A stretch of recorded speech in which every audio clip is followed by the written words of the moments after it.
June 27, 1944. 1,640 hours. Northern outskirts of Cannes, France. The last artillery strike had shaken the fractured neighborhood into a haze of drifting mortar dust and pulverized brick. The ruins vibrated under distant tank engines that echoed between collapsed walls. Private Arthur Jenkins crouched behind a shattered corner of a three-story apartment block that had become nothing more than a jagged L-shaped spine of concrete and red brick. The street ahead once held bakeries and tailor shops. Now it held only wrecked carts, torn bodies, and muffled groans from wounded men hidden under debris. The battalion had pushed into this district at dawn, hoping to secure a foothold before German counterattacks stiffened. By afternoon, communication lines had collapsed under the weight of shelling, smoke, and dead runners. Jenkins could feel the pressure of that failure in every choice made on the ground. He was 24 and built like the construction worker he once was. Thick forearms, steady hands, and an eye that judged distances through instinct rather than calculation. Before the war he spent years on demolition crews in Ohio. He studied the way buildings sagged under controlled blast. He tracked how dust plumes behaved in narrow corridors or open lots. He learned how mortar dust hung heavier than brick dust, how brick layers fractured at predictable angles, and how a small charge could create a vertical plume that stayed visible just long enough for workers to signal each other across a noisy site. War gave him little comfort, but it gave him familiar terrain whenever artillery collapsed a structure. Art stayed low while Sergeant Collier crawled toward him with a grim look. The sergeant's uniform was torn and coated with dust. His helmet carried a deep dent from last night's firefight. He whispered that the radio was dead. The wire team had been shredded at noon. 2 runners had already gone missing trying to reach 3rd Platoon. Battalion expected resistance in this district. They did not expect full machine gun nests, sniper posts in upper floors, and mortar teams bracketing every alley. Communications doctrine assumed flares or colored panels would signal orders, but thick smoke from burning timber and crushed insulation blocked everything above the 2nd story. The platoon had no visibility and no way to receive or send orders. Art peeked around the rubble. A field of shifting haze drifted through the boulevard. Explosions from German mortars kicked dust high, but the clouds mixed with dark smoke and vanished before any pattern could form. Yet Art noticed something. Small bursts of bright red brick dust rose sharper than the pale gray mortar clouds behind them.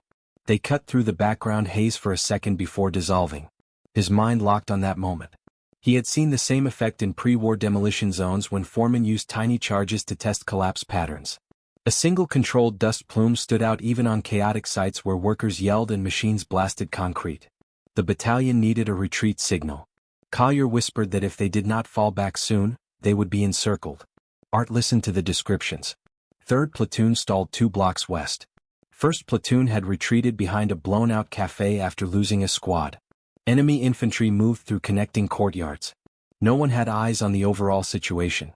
Art knew that if the retreat command did not reach every fragment of the line at the same moment, isolated pockets would be wiped out one by one. Radios were dead. Flares were useless. Runners would not survive open streets. Art told the sergeant he had an idea. Collier stared, waiting for something grounded. Art explained how brick dust behaved under controlled detonation. He described its visibility in smoky air. He talked about time plumes, height variation, and color contrast. Collier frowned. To him, dust was dust. The idea sounded absurd. Art insisted that he could create a 2-plume sequence that acted as a clear signal. 1 short blast meant prepare to move. 1 tall plume meant retreat at once. The sequence would be visible through the smoke because red dust carried a deeper tone than ash and insulation. He needed loose brick piles and small charges. He carried 2 demolition caps and enough cord to rig something simple. Collier hesitated. German snipers covered the street. Art would have to expose himself for a moment to place the charges. Yet the sergeant had no alternative. Headquarters had not answered in over 30 minutes. German shells crept closer with each new bracket. The platoon could not stay. Collier finally gave a tight nod. He told Art to try but warned that failure meant they would die in these ruins. Art crawled out of the corner, staying tight against the rubble. Every collapsed building in can produced mountains of mixed debris. Art sifted through a pile of broken brick, feeling the weight, texture, and dryness of each piece. He selected fragments that would produce a bright red plume when pulverized. Mortar dust created a lighter cloud, but red brick gave the color punch he needed. He placed the chosen material in a shallow pocket between 2 fallen beams and wrapped his demolition cord around it. He worked fast, hands steady even while machine gun bursts cracked overhead. He tucked the first cap under the material for a low plume, then moved to a second location for the tall plume charge. The second charge required a slightly larger debris mass and a more open space to allow vertical lift. He crawled back to cover and explained the sequence once more to Collier. The sergeant related to the nearest men. They repeated it quietly. Low plume meant get ready. Tall plume meant retreat. Men scoffed. Some said the idea would blend into the background haze. Art ignored them.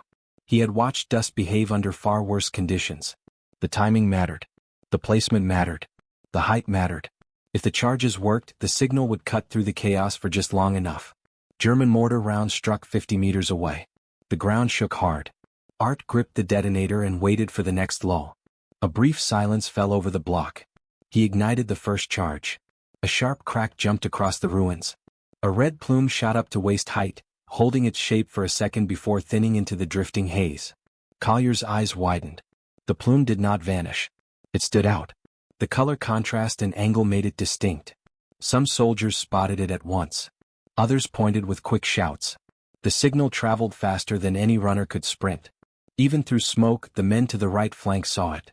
Art waited 2 seconds, counting slow and controlled. He triggered the second charge. The blast threw a taller column of red brick dust straight up, reaching nearly shoulder height before collapsing into drifting particles. This plume held longer. Its shape was clear in the filtered afternoon light. Across the district, men hidden in basements and hallways saw both plumes. Even those unsure of the meaning felt the urgency of an intentional signal in a place where nothing was coordinated. Art watched their silhouettes shift. Rifles lifted. Packs tightened. Heads turned toward withdrawal routes. The signal had reached them. Collier whispered that it worked far better than expected. Art stayed alert. This was only the first test. The retreat still had to happen under fire. But the dust plumes had cut through everything, proving that even in smoke-choked urban combat, the right material used with precision could replace a failed doctrine. German mortar fire intensified across the block. Each new impact scattered loose debris and pushed thicker waves of gray haze into the ruined street. Jenkins pressed himself against the brick spine of the collapsed structure and listened to the platoon shifting positions. Collier signaled for squads to pull back in staggered groups once the avenue opened. The dust plumes had served their purpose. Now the retreat needed to move with discipline before the Germans tightened their encirclement. The danger grew with every second. Enemy patrols moved between shadowed alleys, probing for weak points, while sniper rounds cracked from upper windows that still had partial cover from shattered masonry. Art kept scanning the field, checking whether any dust remnants still drifted at recognizable heights.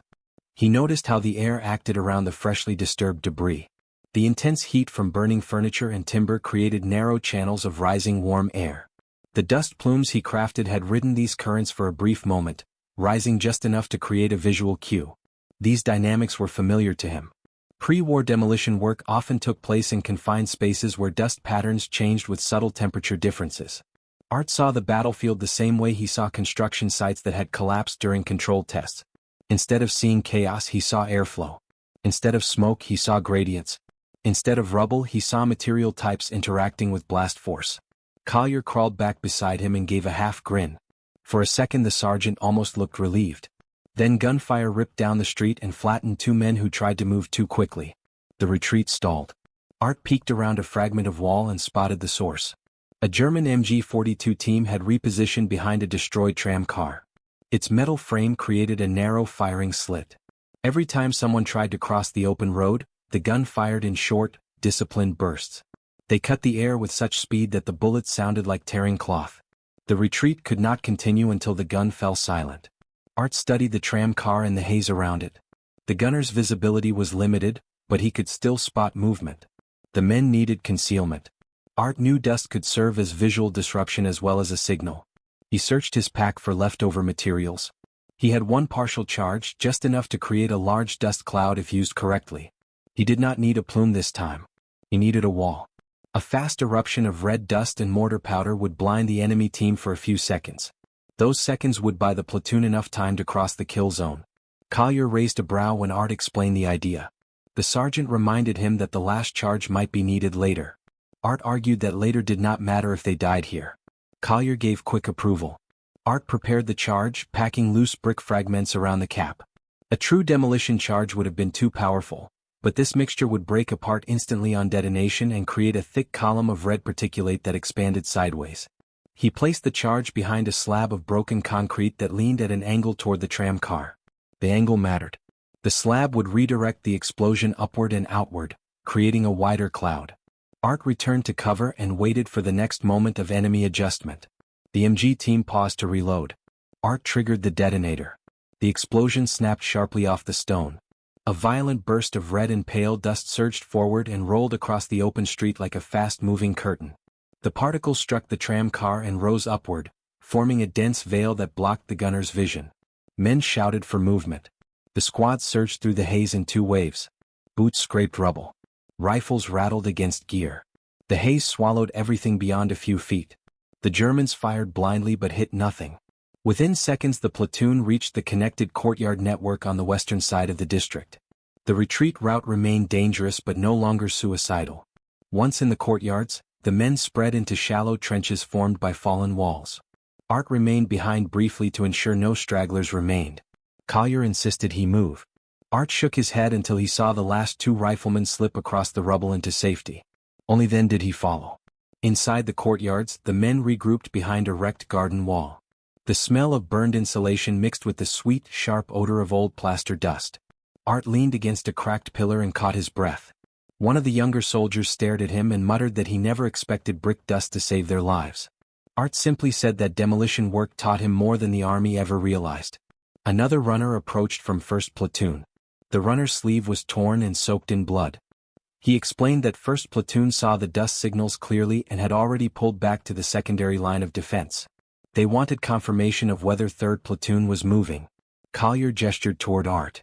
The runner blinked when told that the retreat signal had come from a civilian demolition technique. He thanked them and sprinted off to update his lieutenant. Art listened to distant impacts.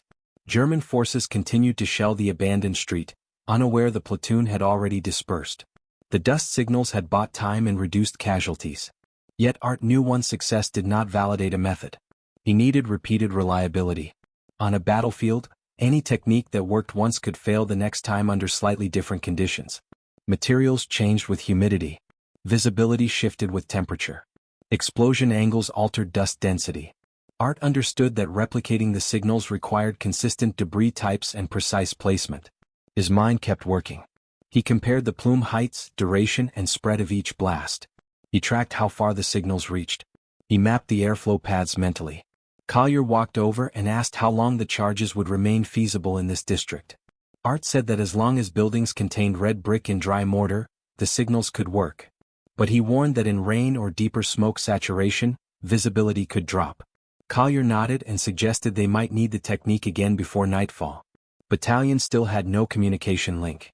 The enemy pressed in from the northern blocks. They needed a way to coordinate movement between shattered units. The sergeant left to speak with the officers. Art stayed behind and examined the walls around him. The courtyard held several collapsed structures. He studied their material composition. One building used a darker clay brick that produced a browner dust. Another used pale limestone that created a white plume but lacked contrast against smoke. He dismissed the limestone. He focused on two piles of red brick pieces. They matched the material from the earlier charges. He tested one fragment between his fingers. It crumbled easily. Good. That meant a controlled detonation would create a strong vertical plume. A corporal approached and asked whether the dust idea had rules. Art explained that the technique used timing and height, not color alone. Red brick dust only worked because it contrasted with the gray battlefield haze. The corporal suggested creating multiple sequences. Art agreed. They needed at least 3 signals. Prepare. Retreat. Hold position. Each required a specific plume height and rhythm. Art instructed him to gather small debris piles into separate spots close to cover. While they worked, German small arms fire peppered the garden walls. Enemy patrols were searching the courtyards. If the platoon did not move soon, they would be trapped again. Collier returned and told them the officers wanted Art to prepare another sequence. This time the signal would coordinate movement across 3 platoons. That meant the plume had to be visible across 2 entire blocks of ruins. Art considered his options. The secondary courtyard had an opening where warm air from fires funneled upward. If he placed the charge at the base of that opening, the plume would lift higher before dispersing. Height mattered more than width for long-distance visibility. He prepared 2 charges, one smaller and one medium-sized. He placed the first in a sheltered crevice to produce the short plume. He placed the second near the vertical airflow path. He finished positioning them and stepped back into cover. Collier crouched beside him and asked if he was ready. Art nodded. Art waited for a brief pause in enemy fire. The courtyard trembled under distant impacts. Smoke drifted in uneven layers over broken beams and uprooted tile. Men watched him with tight jaws. Their lives depended on dust behaving exactly as he predicted. Art raised the first detonator. A sharp pop broke through the courtyard. A low red plume rose just above knee height. It held steady for a moment before thinning into the haze. The nearest platoon saw it at once. They shifted into ready positions. Art counted 3 seconds and triggered the second charge. This detonation hit deeper into the debris bed and rode the warm air current. The plume shot upward fast and straight. It climbed higher than any previous signal. The red dust column reached nearly twice a man's height before it stretched thin and dissolved into drifting smoke. The shape stood out clearly against the gray background. Men across both blocks saw it. Officers shouted to begin movement. Platoons rose from trenches and pushed toward the fallback route in measured groups. Collier glanced at Art with something close to respect. Movement began smoothly. Soldiers filed through narrow passageways in disciplined lines. Some carried wounded men on improvised stretchers made from door planks. Mortar shells fell behind them, blanketing the avenue they had abandoned. German patrols advanced into the dust cloud that still lingered above the old street. Their silhouettes shifted behind layers of haze. Art watched the pattern unfold. His signal had not only coordinated the retreat but also misled the enemy into shelling empty positions. Art moved with Collier toward the next cover point. As they crossed a courtyard, a sniper round snapped past Art's ear. He ducked behind a toppled chimney block. The shot came from a second-story window in a half-collapsed residence. Art scanned the structure. Snipers loved elevated firing angles where smoke was thinner. But this building had a weakness. The top floor leaned over a shattered support beam. A small demolition cap placed correctly would dislodge the brickwork just enough to force the sniper to relocate. Art had no charges left. But he recognized a solution. A large slab of brick rested precariously above a cracked archway. A strong push would cause it to fall. Collier and another soldier moved with him. Art pointed to the slab and explained the idea quickly. The 2 men braced themselves and shoved hard. The slab groaned and then collapsed. It crashed into the open doorway below, sending a thick burst of dust upward. The plume wrapped around the broken staircase leading to the sniper's perch. The sniper retreated instantly. His line of sight vanished. The platoon used the distraction to move through the cross corridor. Art looked back once at the swirling dust. What civilians considered rubble, soldiers considered terrain. To him, terrain included materials, density, fragmentation, flow. He saw a battlefield of elements that most men ignored. It gave him a small advantage in a war that consumed advantages by the hour. Once the platoon reached a sheltered alleyway, the officers gathered around Collier and Art. They wanted to know how the dust signal worked and whether it could be repeated under new conditions. Art described the need for dry brick powder, consistent debris piles, predictable airflow, and controlled detonation angles. The officers listened and exchanged quick glances. One lieutenant asked if Art could create variations for more complex coordination. Art said that was possible but riskier. Too many patterns would confuse men already exhausted and disoriented. 3 signals were optimal. Prepare. Retreat. Hold. Anything more would blur under pressure. A captain approached and informed them that contact with higher command was still gone. The battalion fought in scattered pockets with no central timing. Dust signals might be the only way to synchronize actions through the ruins. He told Art to begin teaching the technique to non-commissioned officers so they could replicate it without direct supervision. Art hesitated. Dust signals were not intuition. They required understanding of materials and blast effect. But he had no choice. If he became a casualty, the tactic would die with him. They needed redundancy. Art gathered several sergeants and corporals in a shaded corner of the courtyard. He demonstrated how brick crumbled between fingers, how fragments behaved when struck, how airflow changed the lift of particulate, and how color contrast affected visibility. The men listened but struggled to see the patterns he saw. Art explained again more slowly. He showed them examples. He pointed at specific debris piles. He made them crumble bricks with their own hands. Some began to understand. Others nodded without comprehension. One corporal asked why mortar dust could not be used alone. Art said mortar dust dispersed too fast and lacked color strength. Another asked why smoke bombs could not serve the same purpose. Art told him smoke bombs acted as landmarks, not signals. They spread too slowly and lacked height control. Dust plumes were sharp, fast, and precise. They appeared and vanished within seconds. That gave them clarity. While they talked, a distant explosion echoed from the northern block. German troops pushed hard against the flank. The captain announced that they needed to reposition immediately. Art prepared to pack the rest of his gear, but Collier stopped him. The sergeant whispered that Art needed rest. Art shook his head. Predicting dust behavior took mental clarity. Fatigue clouded judgment. But stopping now meant risking failure on the next signal. They moved again through a twisting path of alleys and half-collapsed rooms. The ground shook under tank rounds that struck distant structures. Dust drifted from ceilings with every impact. Art studied the ruins as he walked. Every collapse revealed material differences. Some walls used mixed brick types that produced inconsistent plumes. Others used reinforced concrete that absorbed blast force instead of dispersing it. The viability of the dust technique depended on choosing the right buildings. Art marked those locations mentally. The platoon reached another defensive hold point. From here they could see deeper into the district. Smoke rolled across rooftops. Fires burned in broken attics. The air shimmered from heat. Retreating units had formed a loose line behind overturned carts and collapsed storefronts. The enemy advanced methodically. They would reach the new line within minutes. Officers needed to time a coordinated shift south to avoid encirclement. Art told Collier the next dust plumes required higher vantage points to reach the entire sector. Collier pointed to a partially collapsed textile factory with an open roof. Art checked its structure. The factory's upper walls were made of red brick with minimal mortar. Perfect material. The ground floor had collapsed inward, leaving a sloped ramp of debris that climbed to a broken platform near the roof. Art climbed the debris ramp with 2 soldiers. The height gave them clear airflow. He selected bricks from a shattered wall section and broke them into smaller pieces with the butt of his rifle. He explained the need for fine fragmentation to produce tall plumes. The soldiers helped create debris piles for the next sequence. The wind shifted lightly, but the factory interior still had enough vertical heat channels from nearby fires to lift dust if the charges were placed correctly. He prepared 2 plumes again. 1 short signal. 1 tall. This time the tall plume needed to be even more prominent to reach multiple platoons spread across the ruins. Art packed more debris around the charge and positioned it near the sloping airflow path. Down below, Collier waited for confirmation. Art gave a thumbs up. The next signal would decide whether 3 platoons escaped being enveloped by German infantry closing in from the northeast. He braced himself and lifted the detonator. Art tightened his grip on the detonator and waited for the soundscape to shift. A brief silence followed a distant mortar volley. That was the opening he needed. He fired the first charge.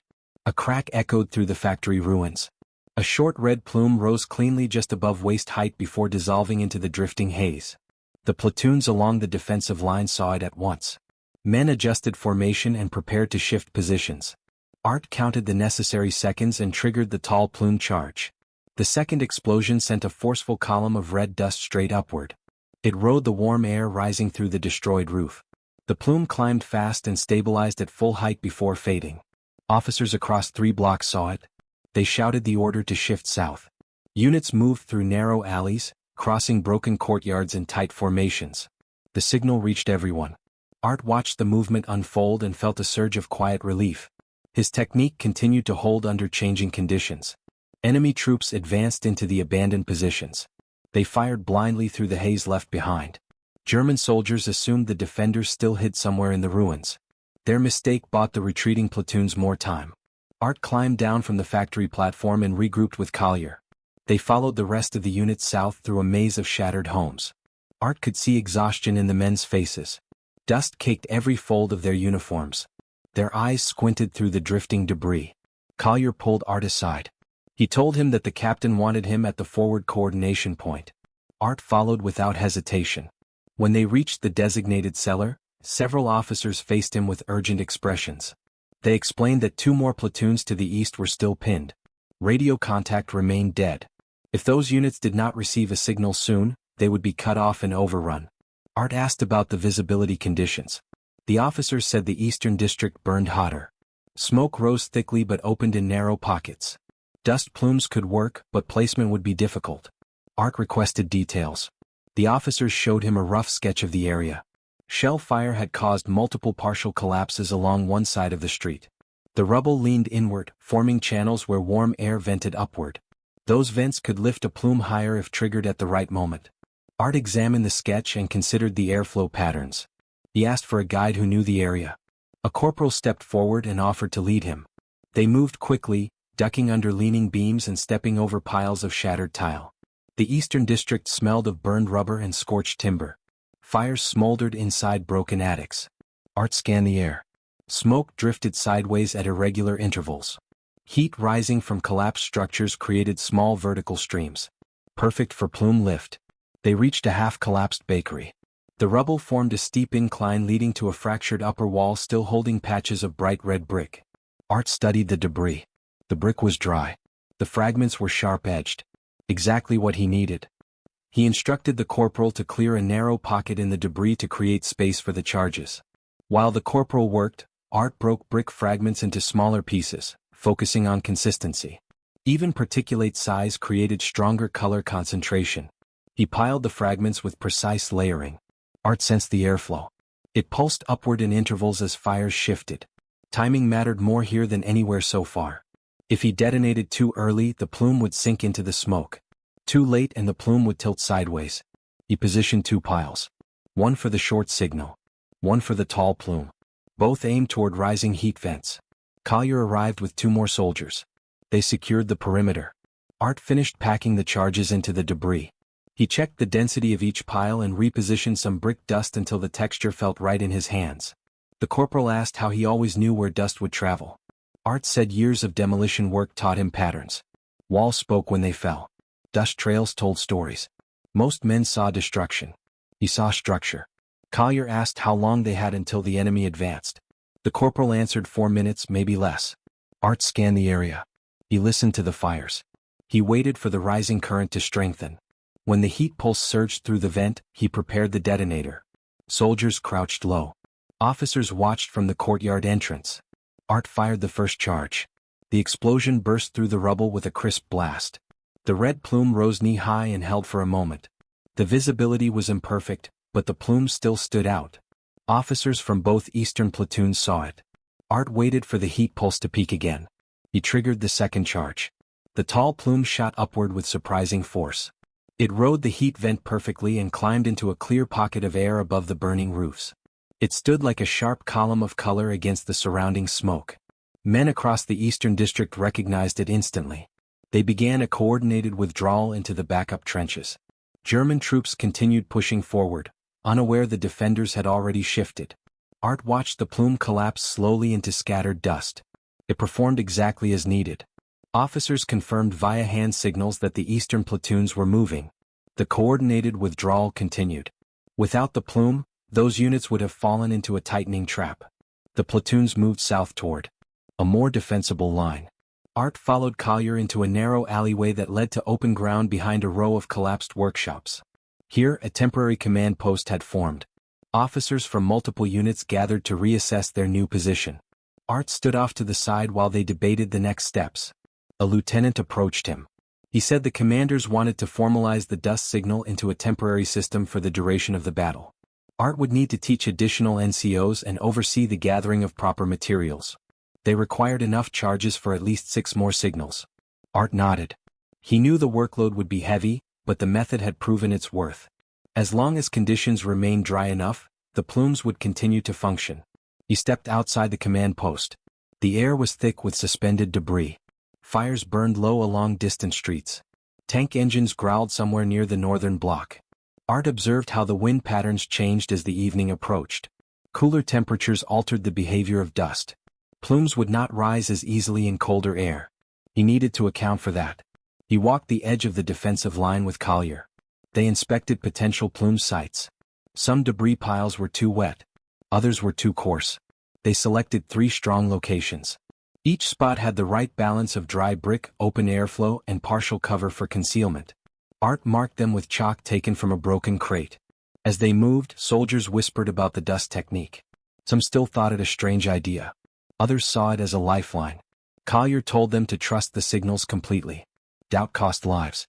Uniform understanding mattered more than innovation.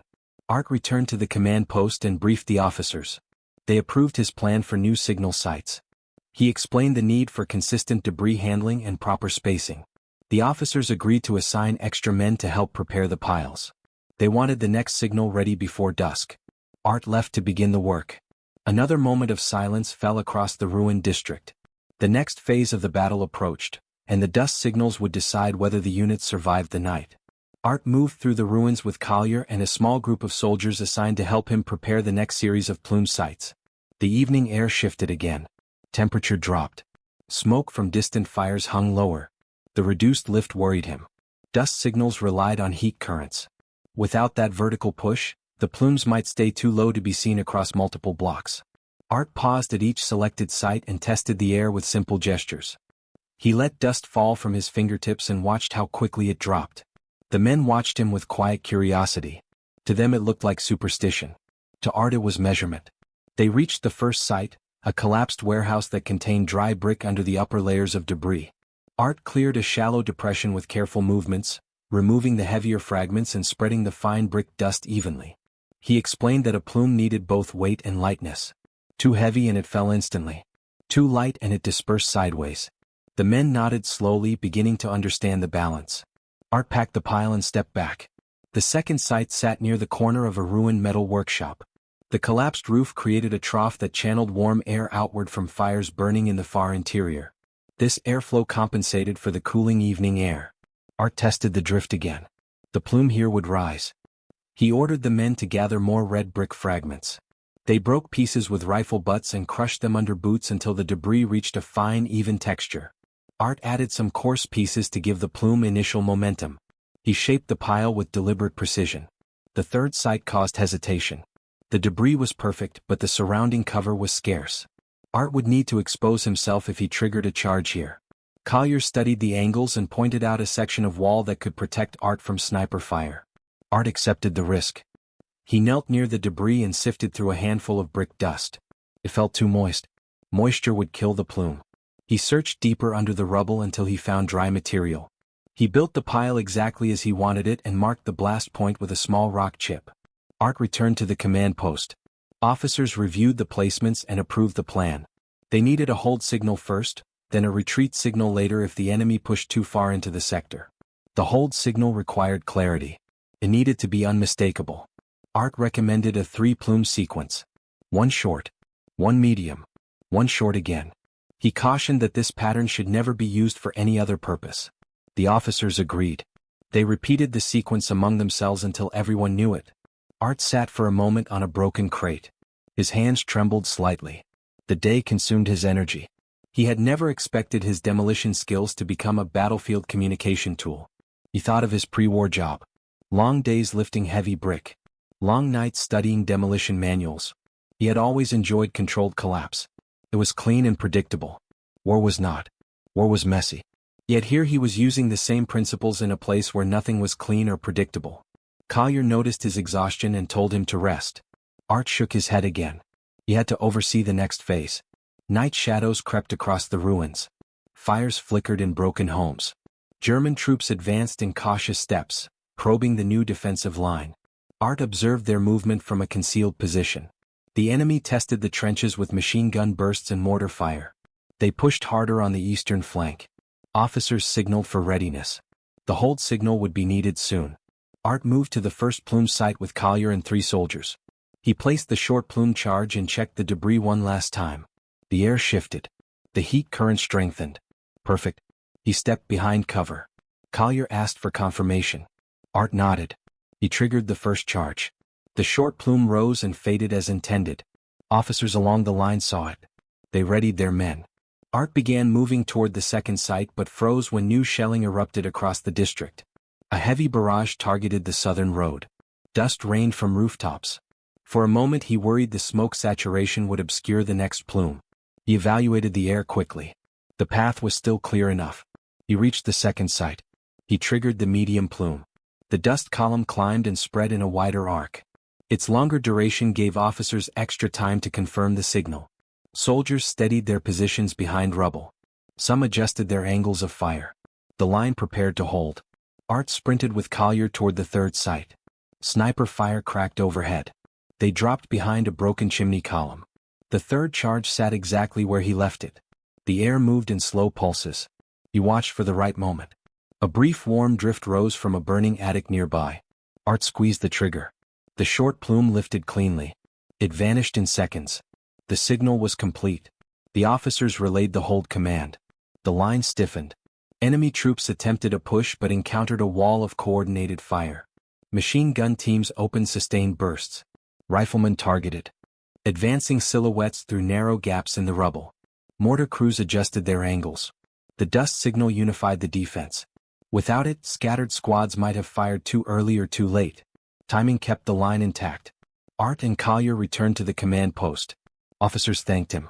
Some expressed disbelief that a civilian demolition technique created order in a chaotic battle. Art shrugged. He did not see the work as clever. He saw it as necessary. Someone needed to read the battlefield through materials the way he always had. If dust could carry instructions, he would use it. The captain stepped forward with new information. Scouts reported heavier German reinforcements moving from the northeast. If they broke through, the entire sector would collapse.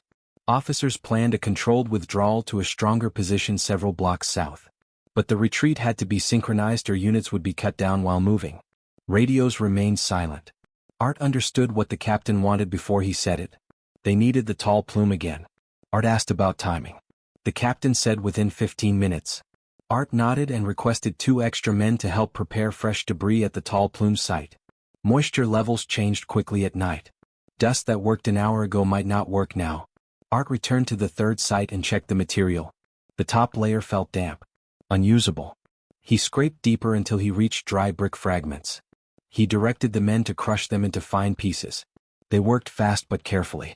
Art packed the tall plume pile. He checked airflow. The current was weak. The plume might not rise high enough. He tested small handfuls. Some drifted upward slowly. Enough for the signal. But timing would be critical. He would have to wait for a burst of warm air caused by shifting embers in the nearby wreckage. The command post signaled that the retreat window approached. Art listened for the sound of fire shifting. A faint crackle rose from the collapsed workshop. The heat pulse came. Art triggered the detonator. The plume erupted into a tall column of red dust. It climbed higher than any evening plume so far. Officers spotted it immediately. Command spread across the defensive line. Platoons began the withdrawal. Movement synchronized again through ruins where communication should have been impossible. The retreat flowed smoothly. No squads lagged behind. No units fled too early. Art watched the plume collapse into scattered particles and felt the weight of responsibility lift from his chest. The dust signal carried them again. The retreat carried the platoons into a cluster of sturdier stone buildings that formed a natural choke point. Officers guided the men into defensive positions while scouts confirmed the enemy's distance. The Germans pressed hard into the vacated district, unaware the defenders had regrouped in stronger terrain. Art stayed with Collier near the entrance of a shattered courtyard and watched the dust settle along the old line. The plumes had done all they could for the day. Art sensed the strain in every muscle. His hands shook lightly. Fatigue blurred the edges of his vision. Collier told him he had done more than anyone expected. Art nodded without speaking. He listened to the distant gunfire and felt an odd stillness spread through him.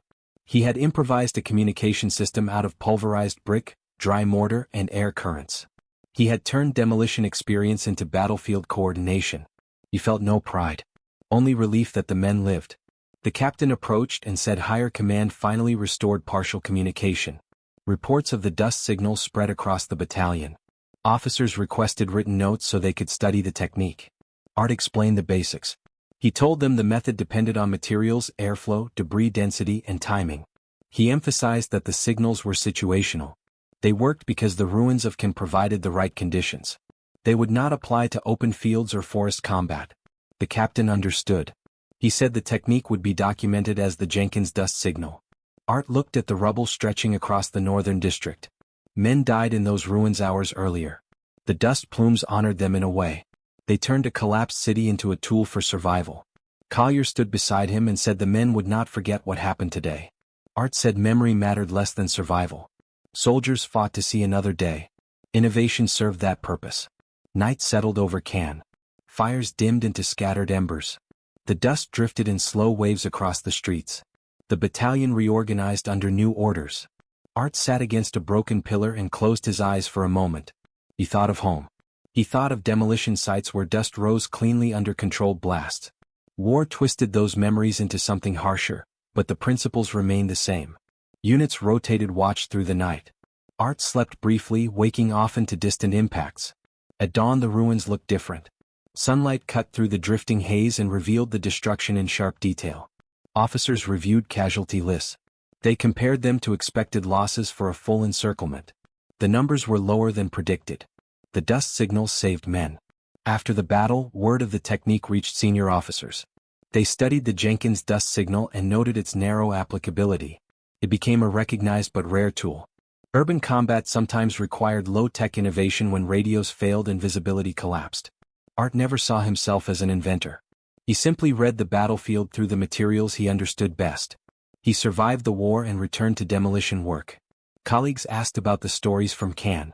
He told them dust behaved the same under fire as it did on a construction site. Only the stakes changed.